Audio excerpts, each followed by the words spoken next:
Let's go take a look at that. We're drilling. Beautiful. There's something right there. Nice little signal here. Sounds good. I think we have another stake. Steak? Oh, look at that. We're looking for a big flat stone. For more than 2 centuries, Oak Island has guarded its secrets in silence. Generations have dug. Fortunes have been lost. Lives have been changed forever. The so-called money pit became a symbol of obsession, a mystery wrapped in collapse, flooding tunnels, and unanswered questions. But everything just shifted. What was once dismissed as legend has now collided with hard evidence. Deep beneath the island's surface, the team has identified a confirmed man-made structure. Not random debris, not natural formation, but something engineered, intentional, hidden, waiting. The data is clear, the alignment is precise. The materials don't belong there by accident. For Rick Lagina and Marty Lagina, this isn't just another promising lead. It's the moment the entire narrative pivots from chasing a story to confronting a construction. And here's the part no one is prepared for. If this structure is what it appears to be, then someone went to extraordinary lengths to build it, protect it, and bury it so deeply that it would survive centuries untouched. The mystery is no longer about whether something is down there. It's about who built it, why they hid it, and what they never intended to be found. Before we uncover what the team discovered next, make sure you subscribe and stay with us, because what's coming could rewrite everything we thought we knew about Oak Island. What seemed like an ordinary morning quickly felt different. The steady drone of machinery echoed across the island as the hammer grab bit its way down into the garden shaft. Dumay Contracting wasn't simply excavating dirt. They were reopening a doorway to the 1700s. By the time they reached roughly 23 feet, something felt off. The soil wasn't just damp, it was dense, sticky, unnaturally compacted. This wasn't random collapse. It looked intentional, carefully layered, deliberate backfill. And that realization carried weight. If someone had packed it this precisely centuries ago, they weren't hiding nothing. They were protecting something. Then came hard proof. Timber fragments brought up from the shaft were scientifically dated to 1735. Not a guess, not a theory, a confirmed date. And as if that wasn't enough, water samples pulled from below revealed measurable traces of gold. Not legend, not wishful thinking. Actual gold particles suspended in the water. That kind of data changes everything. The garden shaft was no ordinary dig site. It was old, intelligently constructed, and positioned just feet away from a previously identified underground void, one that aligned eerily well with long-standing theories about hidden chambers or tunnels. Suddenly, this shaft wasn't just another piece of the puzzle. It might be the center of it. Marty himself acknowledged it. This location could very well mark the original money pit, or sit directly beside it, the closest physical connection to the truth they've ever had. So they stopped guessing from above. They reinforced the shaft with new 8-foot structural sets, pushing toward a planned depth of 80 feet. For the first time in modern Oak Island exploration, the plan wasn't just to drill and speculate. It was to go down, to see it firsthand. Enter the Inductance Spectrum 120 camera, a cylindrical device built to navigate darkness, rotate 360 degrees, and illuminate what human eyes couldn't reach. As it descended, the live feed revealed tight corridors, preserved structural walls, moisture clinging to surfaces that hadn't seen daylight in centuries. The space wasn't chaotic. It was controlled, designed, engineered. Scott Barlow watched the monitor, stunned. The dimensions were narrower than expected, too precise to be accidental. And then came the moment that felt almost inevitable. Rick Lagina, who first learned about Oak Island as a child, prepared to enter the shaft himself. After decades of curiosity, setbacks, and relentless pursuit, he was about to step into the very ground that had fueled his imagination for over 50 years. Safety protocols were checked, gear secured, the rebuilt shaft deemed stable, and slowly, carefully, Rick descended. When his boots finally touched the bottom, there were no cinematic explosions or dramatic music, just silence, history. He stood surrounded by original timbers from the 1700s, clay walls shaped by unknown hands, a space sealed with purpose long before modern machines existed. In that dim light, it wasn't just an excavation site anymore. It was proof. And in Rick's voice, there was something you rarely hear in treasure hunting stories. Not just excitement, but reverence. Reverence. That was the word that hung in the air. Rick wasn't down there chasing riches. He was walking into another century. What stood before him erased any lingering doubt. Ancient wooden braces still intact, earthen walls tightly compacted, clear signs of intentional human construction. It wasn't random collapse or natural formation. It was design, layered, purposeful, and hidden. Roger Fortin, who had accompanied him into the shaft, pointed toward the lower sections where original materials were still visible beneath the modern reinforcements. This wasn't recent work. It was deep history, and somehow it had endured. At roughly 50 feet down, Rick and the team began testing the structure the simplest way possible, by knocking, listening, feeling for differences. Every tap against the wood carried a question. Every hollow vibration hinted at an answer. Then they pushed farther. At 93 feet, everything almost came to a halt. Pull the rods. Let's see what's down there. Do it now, before we lose the window. Okay, yes. The probe drill met resistance, but not the kind you expect from rock or debris. It hit wood, solid wood. The bit jammed. They stopped immediately, cleared the borehole, retrieved the rods. The cuttings were bagged, inspected, sifted.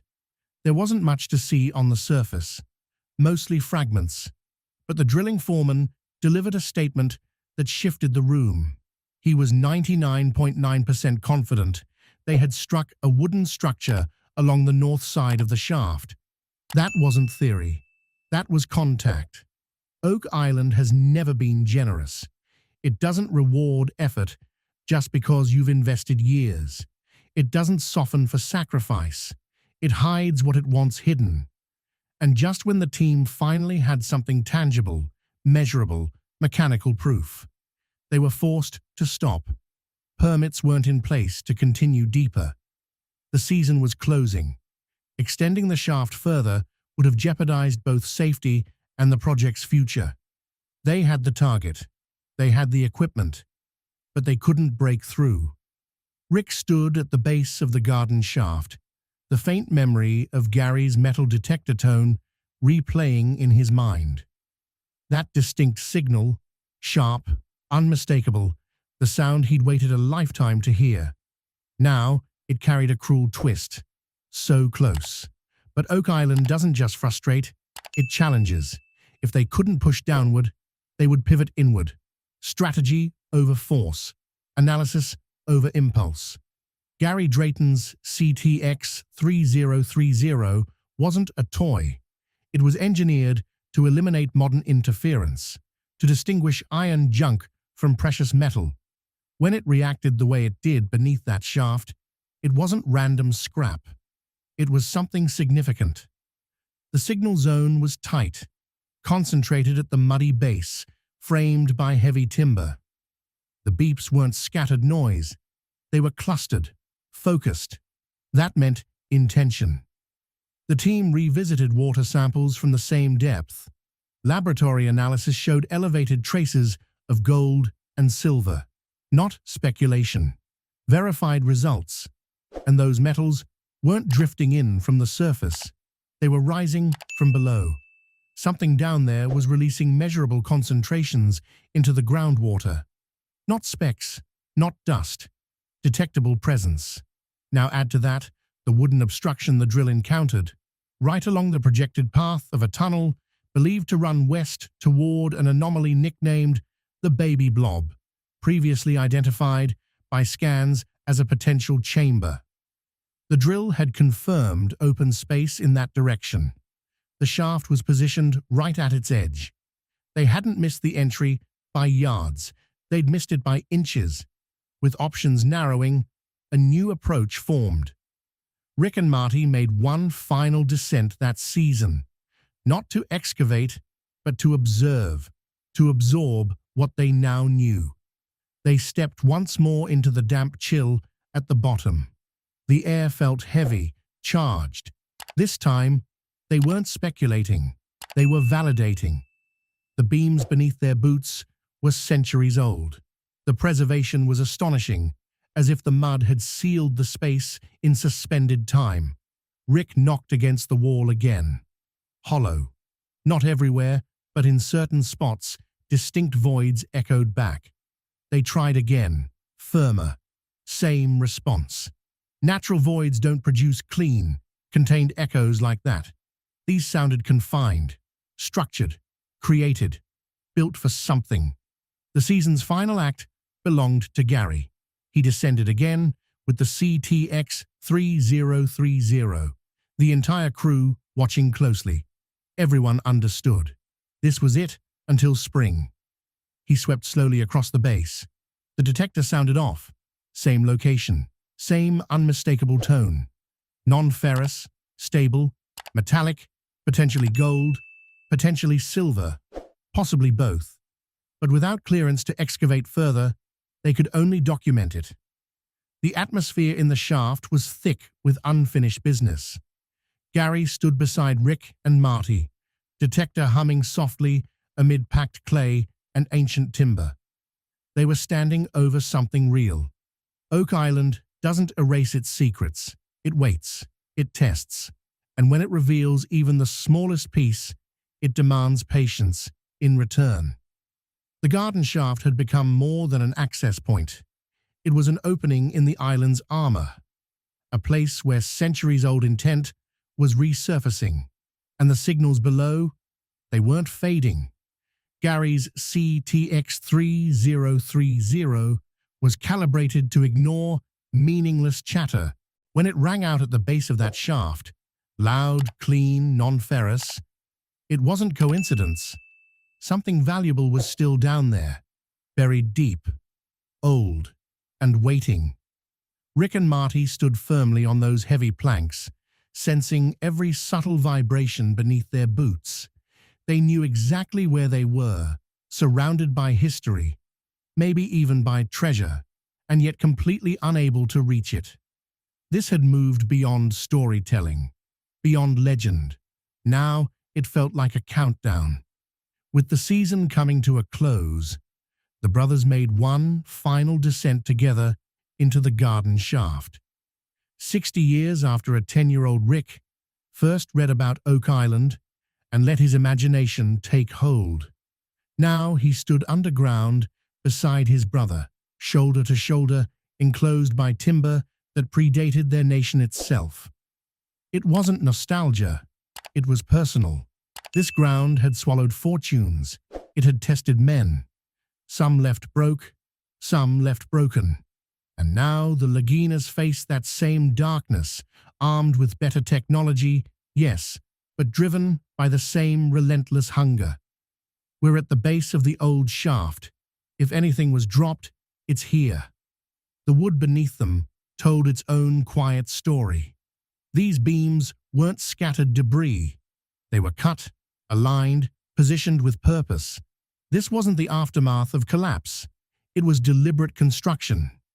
The kind you build when you want something to stay hidden. Then came the detail that changed the weight of the moment. According to the shaft crew, everything below the newly installed supports Everything Rick and Marty were now standing on was original, untouched, preserved in thick clay and oxygen-starved mud for centuries, a sealed environment, a time capsule, and not necessarily for ordinary objects. All season long, the team had relied on sonar and seismic imaging across the Money Pit area. They had mapped voids, traced anomalies, and identified what appeared to be a chamber around 95 feet down. Data suggested a tunnel leading west, directly from where the garden shaft now stood. That alignment wasn't random. The drill had struck something because they had reached the edge of that passage. That same area triggered Gary's detector, and that was precisely where time forced them to stop. But just because digging paused didn't mean the work stopped. Off the island, the team reviewed everything: footage frame by frame, lab results, core samples, acoustic readings. This time, they wouldn't skim past the target. Next season, they wouldn't drill beside the tunnel. They would aim directly into it. Winter wasn't downtime. It was strategy, permits secured, plans refined, calculations adjusted. Because that metallic signal under the shaft wasn't isolated. Expanded scans revealed multiple zones nearby, with concentrated metal signatures, not just dissolved in groundwater, but embedded within soil layers. The phrase the team used was gold signature, and these weren't scattered traces. They were clustered, focused. That implied containment, possibly storage. Whatever was down there didn't look accidental. Speculation reignited. Templars, Spanish treasure fleets, secret vaults, but for the team, labels didn't matter. Evidence did, and the evidence was mounting. By the time Dumais Contracting packed up for the season, they left more than machinery behind. They left the most advanced underground access system Oak Island had ever had, a stabilized shaft reinforced to 80 feet, ready for lateral expansion into surrounding voids. When spring arrived, they wouldn't be starting from scratch. They would be resuming.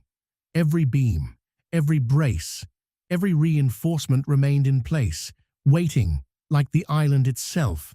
Everything had been building toward this point. Generations of obsession, decades of searching. And now the clues weren't vague stories or faded maps. They were beneath the boots of a team closer than anyone before them. That shadow caught on the high-definition camera wasn't just an outline. It was possibility. Just a few feet of dense muck and aging wood separated them from whatever rested below. The question had changed forever. It was no longer if something was there.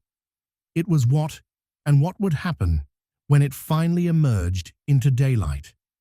But Oak Island always demands a final test.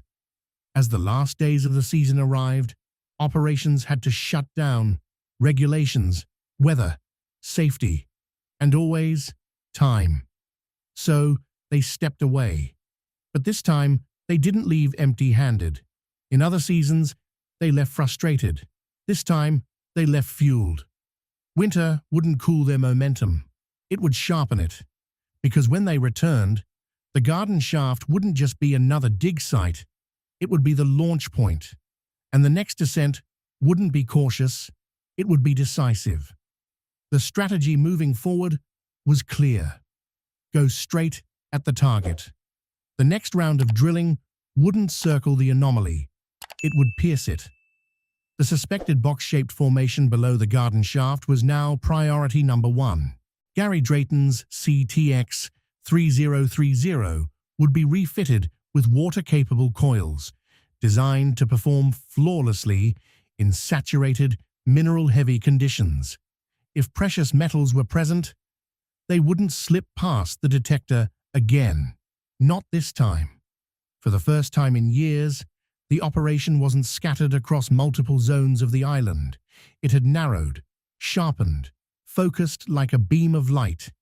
Every chart, every seismic scan, every lab report pointed back to the same location, the base of the garden shaft. All roads led down. Even Marty, the pragmatic engineer who had often balanced Rick's optimism with caution, acknowledged it openly. The data was no longer ambiguous. Something intentional existed beneath that shaft, something designed, constructed, concealed. And now they had the capability to confront it. These boreholes wouldn't just search blindly, they would investigate. Fiber optic cameras and robotic probes would travel through them, transmitting live visuals. This wasn't excavation by instinct anymore. It was underground reconnaissance.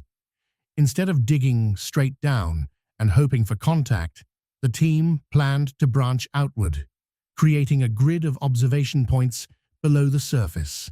A network of mechanical eyes scanning for voids, structures, and unmistakable signs of human engineering. The mission had shifted into verification mode. The most famous treasure hunt in the world was no longer chasing rumors, it was validating evidence. Then came an unexpected development. The Canadian authorities, recognizing both the historical significance of the reconstructed shaft and the scientific data collected, granted provisional approval for advanced subterranean investigation. That meant less waiting, less red tape. Once the ground thawed, work could resume immediately. For Rick, that wasn't just permission. It was momentum. He began assembling the full roster. Dumé drill operators, scanning experts, geologists, artifact specialists. The next phase wouldn't simply probe the shaft. It would document every inch. Everything would be mapped, recorded, analyzed in real time. Nothing overlooked. Local First Nations communities were also consulted, ensuring cultural and historical respect remained central to the operation. Because by now, the team understood something important. This was no longer just about treasure. It was about history. And if that rectangular outline truly proved to be a container, a box deliberately placed and preserved, the consequences would stretch far beyond Oak Island lore. It would ripple through archaeology, through textbooks, through long-held historical narratives. The final strategy meeting of the season carried no disappointment, no exhaustion. It buzzed with anticipation. Rick stood and spoke, not of endings, but of chapters. He reminded everyone that the story began centuries before them. But perhaps, just perhaps, they were the ones destined to close it. Is this the moment Oak Island finally reveals its greatest secret? Or will the next descent uncover something even larger, something history itself hasn't prepared for? Let us know what you think. And if you want to follow every twist of this unfolding mystery, make sure to like the video and subscribe for what comes next.